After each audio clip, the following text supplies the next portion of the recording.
George Lyon, Liberal Democrat MEP for Scotland. Big debate here in the European Parliament this morning about the E.Coli outbreak. What was your message to the European Commission? Well, this is a major disaster. 23 people dead, 2,000 been affected. The market collapsed in Spain and Germany, and not in the best of speaking terms. What I wanted to hear from Commissioner Dalli this morning was that everything possible was being done to try and identify the source of where this infection has come from. Secondly, what action was he taking to try and stabilise markets? What would the Commission be doing to try and restore consumer confidence?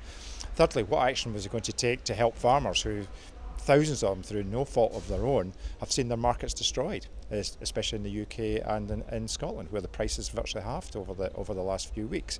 And I think fourthly, the most important bit, are we going to see an independent, transparent investigation take place to find out what has been wrong, and once we establish what's went wrong, take the steps that are needed to make sure this doesn't happen again.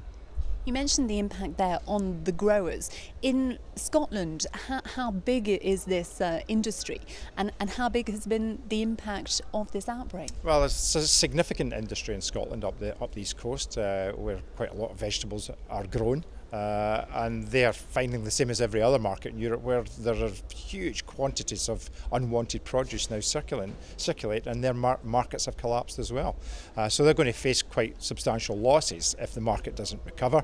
And of course, you can't hold on to vegetables. It's got to be sold. So we need to hear what the Commission's going to do to try and re-establish consumer confidence, re-establish the markets, get the export markets opened up to Russia, because that takes about 30% of all the produce in Europe, and then whether there's going to be compensation for producers who, through no fault of their own, have found their markets destroyed. I mean, that is one of the issues, compensation on the table. EU agriculture ministers meeting today in Luxembourg. Obviously, Spanish growers, I guess, are going to be at the front of the queue for that compensation if it is agreed. But do you think that growers in Scotland, if they can show that they've suffered a loss, should also be eligible? Yes, because it's a European crisis. And the market's collapsed across Europe. If there's a European compensation money to be made available, which I hope there will be, then Scottish farmers should share in that if they can demonstrate that they've suffered losses as a result of this catastrophe. And to restore consumer confidence, to make sure that Scottish consumers are happy to buy these products, what can the European Union do?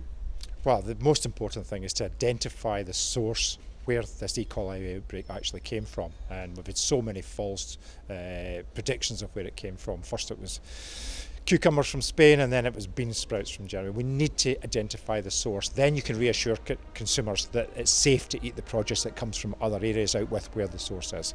But until then, it's very difficult to do so.